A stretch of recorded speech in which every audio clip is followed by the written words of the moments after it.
Hello, everybody, and welcome to another edition of the Market Down Podcast. My name is Nick Cummings, joined this week by James Gisante. And obviously, the big news story of the week revolves around WWE and the sexual harassment and assault and payout scandal and all of the fallout from that. So we're going to cover some of the more recent stories that have come out of that entire debacle, starting with John Laurinitis has been fired from WWE. Johnny Ace no longer with the company. I don't know who let him go. They never really said, but he gone. Obviously, he was involved in all of these scandals and payoffs with Vince McMahon. Some of the reports from the Wall Street Journal being that Vince had essentially passed off certain women to Johnny Ace himself, and thereby increasing the payouts that were given later after everything had ended. I'm being a little careful here, obviously, trying not to say anything out of turn or too bad. But James, I think we all saw this coming for multiple reasons, not just obviously the public relations part of this, him being embroiled in the scandal and a big and named part of it, but also too now with Vince retiring and the shift in management to Nick Khan and Stephanie and Triple H. I'm not surprised that Laurinaitis was on the chopping block. I don't expect him to be the last, but I think it was very clear that he had to be the first. I think this is just a sign that the old guard in general is on very borrowed time right now. I agree with you. He needed to be first. I think he was always other than Kevin Dunn. Other than Kevin Dunn, I don't think there is anybody who has been with Vince longer or in such a prominent role. Like maybe Bruce Pritchard, but like even Bruce was in different places over time. So Laurinaitis, I know we said like he probably knew and he's probably in on all of it, most likely, but even that, I don't know for sure. But I think this is just a sign of things to come with all of Vince's yes men going away. And I think that the Laurinitis is the Dunns, maybe Pritchard, I don't know. I think they're from an old era, and I think Triple H's and Stephanie and Khan's new era is going to look very different. And I don't think it matters what era. I just don't think Road Dogg is going to be a part of it. The way he keeps talking, I'm not sure he's going to be a part of anything. Yep.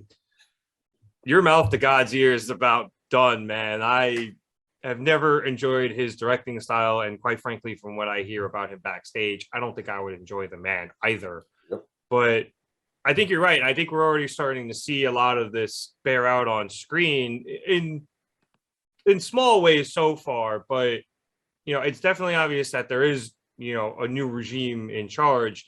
And a lot of these people, as you said, the old guard, are going to either fall out of favor or I think just fall out of, the way things are being done now and not be able to keep up.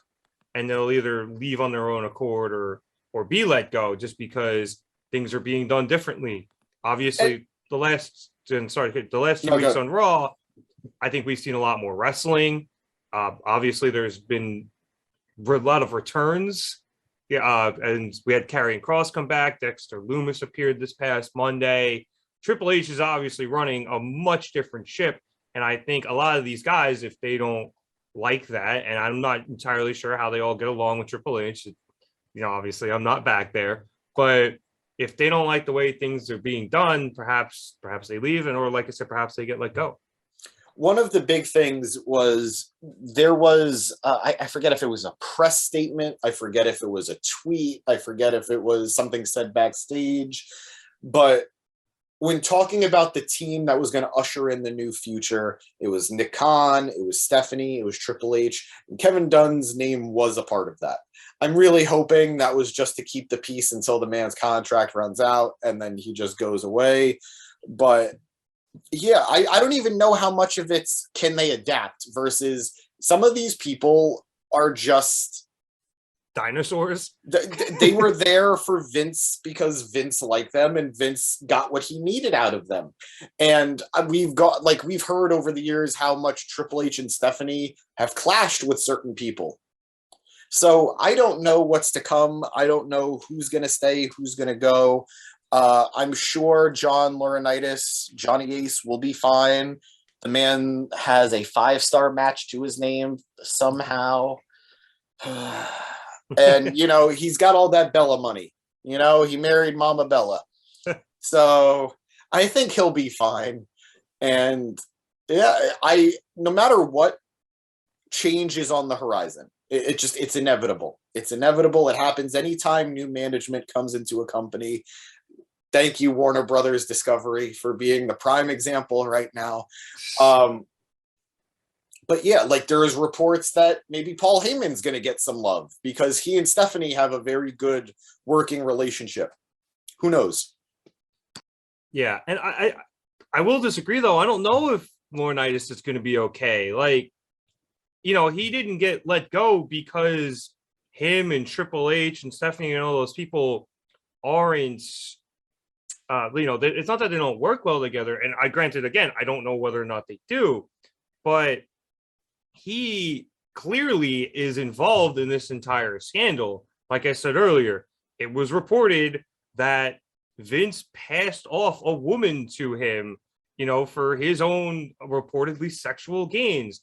So I don't know what's going to happen or come down in terms of anything legally with this scandal, but it could, I don't know if anybody can get sued, obviously, because there are NDAs and payoffs and those basically equate to settlements, but could either of them be sued by the company? Would the company even want to do that? Do I think he's going to walk away from this relatively clean? Yeah, but obviously he's still going to be fairly dirty just because of what he did. But he does have a decent golden parachute on his way out. Yes. If I'm Johnny Ace, or no, I don't want to ever compare myself to Johnny Ace, but I would not be shocked if Johnny Ace is taking a lot of heat to be a fall guy for Vince in some ways. And yes, is that me putting on my tinfoil hat a little bit? Yeah, absolutely. But Vince McMahon is not getting in trouble for his actions. Vince McMahon is getting in trouble for the money he spent to cover up his actions. So I think John Laurinitis, even if he is as culpable as Vince McMahon was, I don't think I haven't seen a single report indicating that he's used any of that money to keep himself out of trouble. So I think in the grand scheme of things, he will be fine, even if, he's just as dirty as Vince. Yeah. I think that you said, none of the money has been shown to be directly tied to, payoffs involving what he did. But I think because, some of it was them sharing the same woman, I do think that he kind of gets folded into that. Mm-hmm. There was the one woman who I think it was her friend who sent the letter to the Wall Street Journal that ended up blowing all of this open. She was the paralegal who had her salary jump from $100K to $300K, when she went to work for Laurinitis. So obviously he's got plenty of mud on his hands. It's just, I think, like you said, there's not really a way for him to get in too much legal trouble here. I think what ends up happening is he just ends up going away and he just stays away and just, lives quietly and out of the public eye, for however long, which I think is at this point is probably the smart thing to do. Oh, I completely agree. And speaking of the money, the other big report that came out was via PW Insider. WWE, in their independent investigation, found another $5 million that Vince had used in payoffs. So this now brings it up to $19.6 million in what WWE called unrecorded expenses in its filing to the SEC, because this extra $5 million forced them to delay their quarterly report. So I think, James, the bigger thing here, and obviously the grand scheme of things, everything they did is the bigger thing, but just right now for WWE, I think the biggest thing is the financial damage to both to the company directly from these payouts and just the bad look they're getting right now that it happened in their company. And I know these people are now gone, but on their watch. I think I am no financial expert. I eat crayons, so no financial advice here. I think the more WWE does to separate themselves from Vince McMahon, less so John Laurinitis, but Vince McMahon, the better they will be in the long run.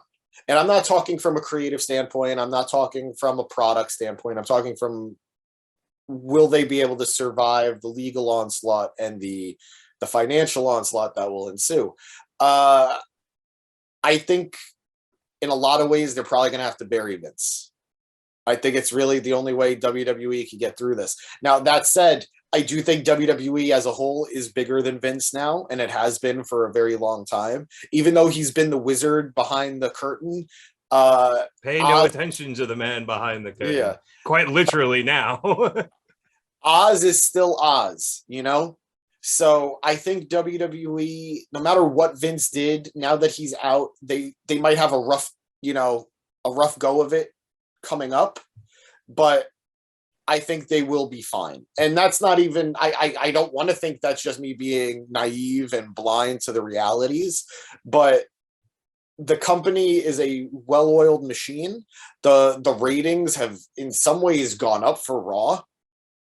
So who knows? I think if they stay the course and do what they're doing and continue to put out a great product, and Nick Khan does his thing, which as much as we disagree with a lot of the decisions he's made, he's done a great job of making the company money.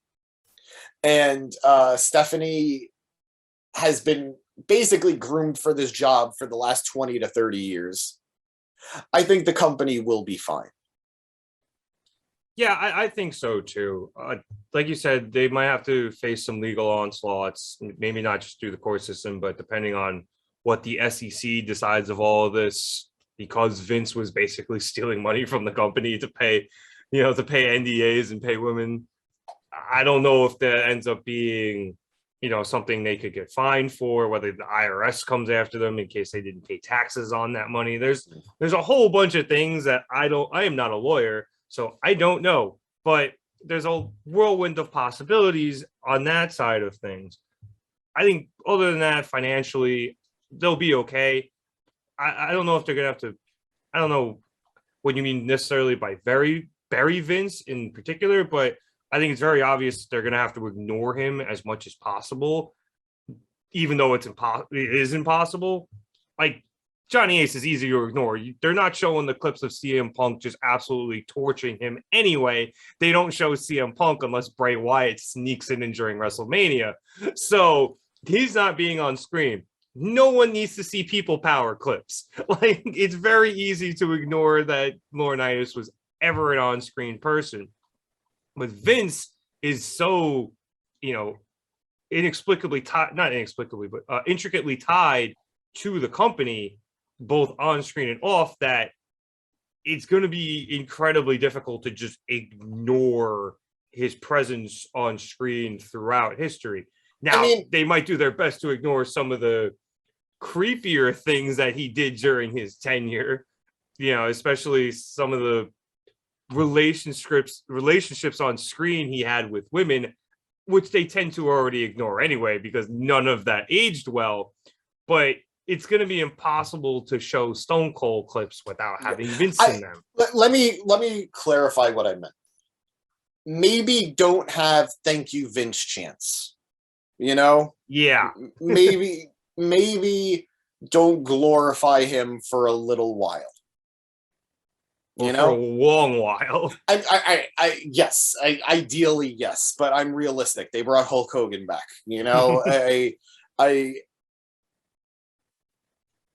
If I'm WWE in the real world, not storyline, not kayfabe, legit in the boardroom,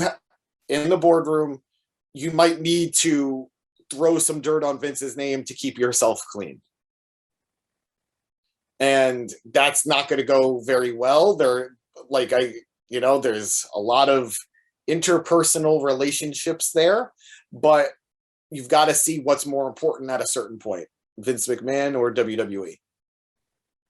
I think they'll do it to like an extent. It's going to be one of those things where they'll obviously do their best to sever ties with him completely in terms of a business and a public standpoint. But I don't think they're going to just straight up destroy his reputation. They'll do their best to, like you said, distance themselves from him and probably just go out there and just state facts instead of throwing any qualifiers onto those statements to try to make him look worse and try to make them look better. If they have to do that, they might not have to. I think a lot of that depends on sponsors, because I think that's a big reason why Vince ended up retiring, because he didn't want to drag the company through everything with him there and possibly lose sponsorship revenue or piss off Fox or USA, who's another, who are two other entities that they have to make sure are okay with whatever they're doing. And, they got to make sure they don't piss off sponsor. And the other thing was the TV networks. Like they got to make sure, and the shareholders too. They have to do right by the shareholders. They have a fiduciary obligation to do so. And yes, I broke out a big word there, but it's a good word. It was. I'm proud of you, honestly. But they actually do, which is another big reason why I think Vince ended up retiring. So, and yes, I'm going to keep putting it in finger quotes. He retired. Come on. You think he actually did that? You think he did it because he wanted to? No, that dude more or less got forced out. So obviously this is a developing story. I feel like every other day something new comes out, somebody lets go, somebody new comes in on the wrestling side, which I think is great. And I think we'll get to that more in a second. But we'll continue to monitor this because I think that this isn't over. I honestly think that something else is going to come out with Vince. I think that's another big reason why he retired, that he just had to get the hell out of Dodge before whatever this big thing comes out is. And I feel, at least, James, that we're all waiting for the other shoe to drop here. Oh, I agree. I mean, reports were saying that a week after the news broke, Vince had a meeting and told people, I'm not going anywhere. And then a week later, he retired. So I agree. Something had to have happened that he's aware that something is going to come out that we're not yet privy to. But I don't want to say I'm hoping to find out. Like, I don't want to know that these terrible things are happening. But I know. You do. I mean, I'm curious. I'm a person. Like, I want to know what's going on with this company that I've been so invested in for the last 20 years of my life. Yeah, but it's like watching a car wreck. Like, you don't want to see, but there's the morbid curiosity of, I kind of want to know what's going on here. Absolutely. It's an unfortunate thing, and it feels so weird to say that I'm enjoying WWE now. I'm thoroughly enjoying the product again, and I wish it came from a better reason. I wish it wasn't tied to such an unfortunate reality, but it is what it is. I'm enjoying a Vince McMahon-less WWE right now, and I don't want all the good that Triple H is doing to be overshadowed by all the bad that Vince has done in the past. Yeah, I definitely agree with that, because I actually flipped on Raw the other day. I'm keeping up with it a bit more because I'm hearing such good things, and it's unfortunate it took this to have this, turnover where Vince is gone, Laurinitis is gone, Triple H and Stephanie and Khan are in. But I am, because honestly, I didn't think Vince was ever going to stop until he was dead, and I am still fairly convinced Vince is immortal. So I was fairly concerned we were going to have Vince McMahon forever, but then now and forever. But together. But now that we have this, I am intrigued by Monday Night Raw. I'm still a little less intrigued by SmackDown, although Cross coming back is kind of cool. Actually, I do actually want to get into that. There are reports that Triple H is going to keep expanding the roster, bringing guys back perhaps they fired, maybe getting some new guys in or girls. So, I mean, I'm excited to see what happens here. Like I said, Cross coming back on SmackDown, I think, and being ejected right into the title picture between Roman and Drew McIntyre. You had Dexter Lumis being debuted on Raw in a very interesting way, where there was the thread throughout the show of the security running around trying to figure out what was going on, and you weren't really sure. And then all of a sudden, Dexter Lumis is just at ringside at the end, and he's being dragged up by security. That was very interesting to me. And then too, like even the small things on Raw, where the brief, I think I saw like the last half hour, 45 minutes of it on Monday, just the rolling camera thing where they had a promo with Alexa and Asuka, and then Bailey and the Huggers like talk shit to them, and then they were walking one way, and then AJ Styles was walking out to go to his match. Meanwhile, security was running around. Like bringing back that style of the backstage is alive and everything. I think all of these things combined is making for a brand new style of Raw that people are going to find very intriguing, especially if some old fan favorites keep coming back. Do I care about Karrion Kross? No, I really don't. Can I say I'm the biggest biggest Dexter Lumis fan? No, I like Dexter, but am I like wearing a shirt for him when I go to Raw? Probably not. At least you knew he wasn't a Pokemon. There you go. I'm higher up than some. He's not here right now. We could get away with this. But it's fresh.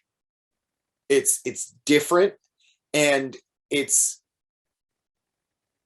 got an air. There's this air of excitement again.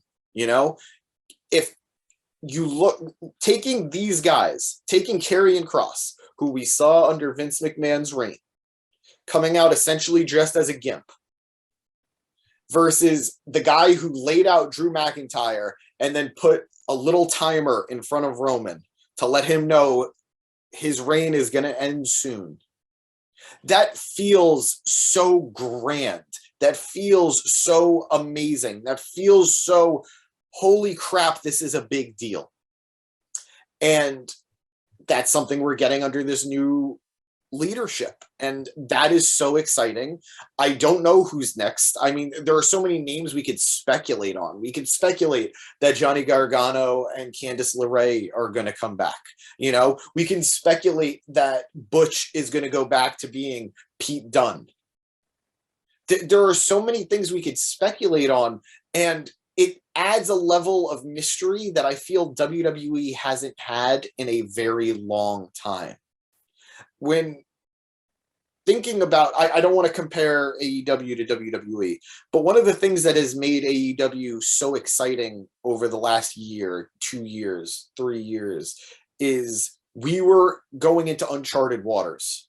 We were seeing who's going to join this new company, who's going to debut, who are they going to raise up and make feel like a big deal. I haven't felt that way about WWE in, I want to say 6 years, 7 years. Maybe even more. Maybe even more. Like occasionally somebody from NXT would come up and you would think you were going to get that. But there'd almost be a sense of dread because yeah, you know what happens when they get to the main roster. The only people I felt like it didn't happen for were the three of the four horsewomen who came up. Yep. Like I had faith that they were going to do right by Charlotte, Becky, and Sasha. took them a little longer with Becky, but they did right by the first two fairly quickly. But most of the men who come up, they have flashes and they look good, and then it just goes. They're just dead in the water. I think the only good one I could think of is maybe Miro and Kevin Owens. And Miro wasn't even really and Miro was NXT, but he wasn't NXT. Sammy, maybe. Sammy, it took him forever to win a title. He was fun when he came up, but yeah. But yeah. I get what you're saying. I think the thing is, we're getting a bit of black and gold injected into our red and our blue. It's true. It's true. And I love mixing my colors. It completely screws me up because I already can't see them anyway. But what's the difference now? But because of that, I think we have a lot more faith that people returning, or people coming up, or some of the people who have already come up that have worked with Triple H, or Triple H knows what he wants to do with them. I think we have a lot more faith that these people are going to be better represented on screen and used better. I have a lot more faith that Ciampa is going to look a lot better, in future weeks. Like you said, hopefully Butch goes back to being, Pete Dunne and being the bruiserweight that we know and love. Angel Garza got his name back, or at least his first name back.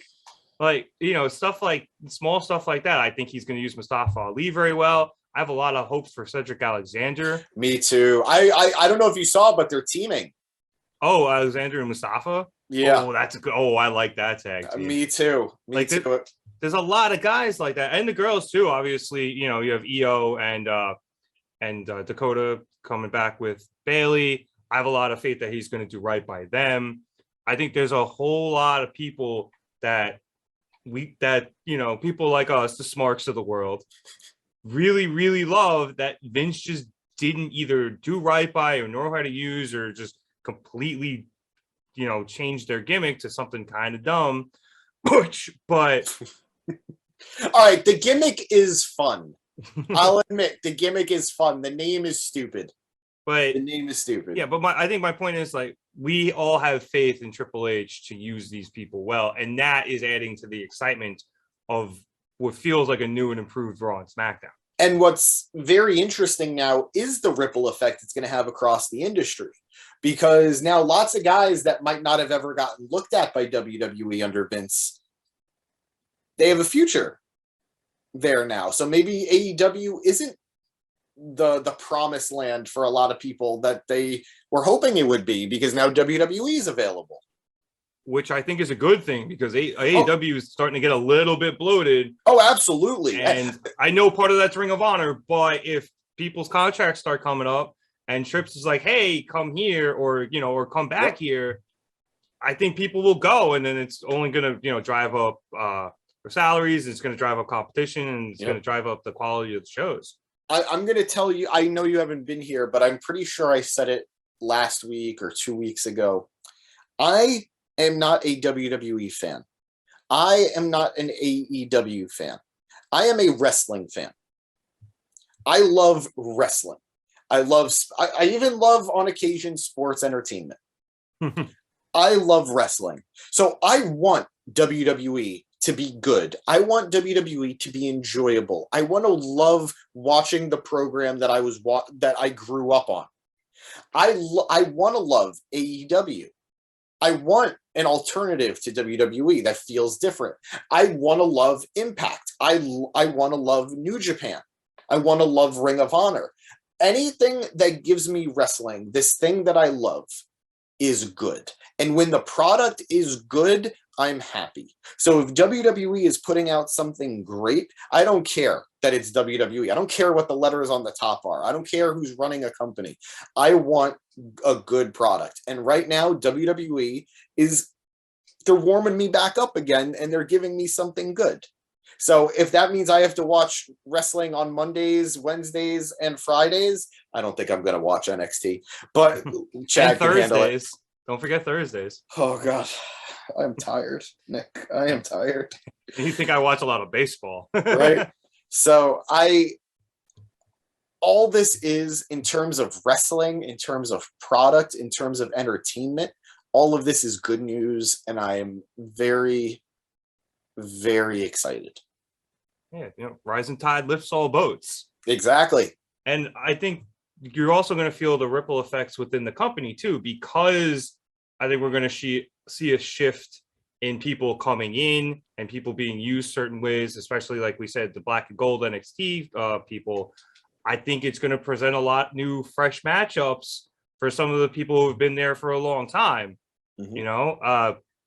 Like say this whole Miz and Ciampa thing, they have a falling out, and now we have a cool matchup there that we haven't seen before. I know Danny bitches about Dolph Ziggler a lot, but seeing him in the recent weeks against some people we haven't seen him against before is always a lot of fun. And I know he's still kind of the gatekeeper of the main roster, but it's still nice to see him face off against people we don't normally get to see him. He feels fresher now than he has in a long time. Yeah, I think his run in NXT actually did him a lot of good. Especially considering it happened under Triple H, and like actually not even under Triple H. It happened under Shawn. Yeah. It happened on colorful NXT, not black and gold. Can we acknowledge the fact that we live in a world where Vince McMahon is out of WWE and DX is running WWE? Triple H is running the main roster and Shawn Michaels is running NXT. It is pretty trippy, but it's working though. As much shit I think as we gave Triple H, especially during like the summer of Punk years, this doofus son-in-law. I don't know what it is. I feel like he's changed a lot in regards to the way he views wrestling, especially from when he was, backstage and in Vince's ear with Shawn and, helping maybe plan the screw job and stuff like that. I think there was a lot of selfish stuff going on back then, but I think he's always had a mind for it, according to everything I've read about him. But I think just the way he views it and realizing that it's not necessarily about the big muscly guys all the time. It's about the talented people, the professional wrestlers, has really, really allowed, obviously, first NXT to blossom. And now I think it's going to help Raw and SmackDown a whole lot. And I think we're even going to get more of those wrestlers, because if the reports are true coming out of SummerSlam about that tryout, they are so done with just the random athletes who don't know how to wrestle. Yep, that was a mess. That was a mess. But look, do I think Paul Levesque is the best guy in the world? No. Do I think Triple H has a very good mind for wrestling? Absolutely. So I am rooting for Triple H. I am rooting for the changes that he can bring to this company. Yeah. And I think he's mellowed in certain years, Paul Levesque. I think he's changed. And he's probably changed a bit since, his heart. Granted, I'm just, speaking out of, my experience with people who have had, life-altering experiences like that. But I don't know. All I know is, despite the cloud hanging over everything here, there is a serious ray of sunshine coming through it. Absolutely. And that ray of sunshine is directly on the ring itself. I think agree. That is going to be what carries WWE through all of this. It's going to be that the product is changing, it's evolving, and for now, it seems to be evolving for the better. And as we all know, evolution is a mystery. There you go. I wonder how long you were holding on to that, but even if it came to you just then and there, I'm very proud of you. It came to me just then and there, because I was just wanted to slip in one more Triple H joke before we got out of here. Bravo, sir. But yes, that is it for us this week. Like I said, most of the news was revolving around WWE. AEW has been fairly quiet, surprisingly. I think the biggest news coming out of there was Britt Baker posted a picture with her and MJF from like the pandemic. So I think it was them when they were gambling on the side with Ty Dillinger. I remember those Sean days. Spears. Sorry, Sean. Yeah, I think it was from that, but everyone was like, "Oh, is he coming back?" She posted a picture, and that's your AEW news of the week. But that was pretty much it. So thank you everybody for watching. Be sure to like and subscribe. We are getting so closer to James having to dye his beard green and wrap. I think we're at 8 left to 100. 9. So we're at 91 subscribers, which is awesome. We're in the single digits. tell a friend to tell a friend to tell a friend to subscribe to the Market Down podcast, and also to check out all of our social media links in the description below. Go check us out on Twitter. Chad's usually on there, or I drunk tweet the pay-per-views. Danny's posting memes on Instagram and TikTok, and James does some Facebook things sometimes, but I mean, it's Facebook, so I can understand if you're not on it. And if you are on it, be nice. Be nice on Facebook. If you see our post come along, don't be a typical Facebook person, you know? Yeah, I mean, it's Facebook. We get it. So it's probably why you're not on there in the first place. But Honestly, just throw us a like on the post and keep it moving. Keep our impressions high. Other than that, be sure to check out all our videos, and they're good. That's all I got for you. But for James Gisante, my name is Nick Cummings. Thank you again so much for watching, and we will catch you here next time on the Market Down podcast. Have a good one, everyone.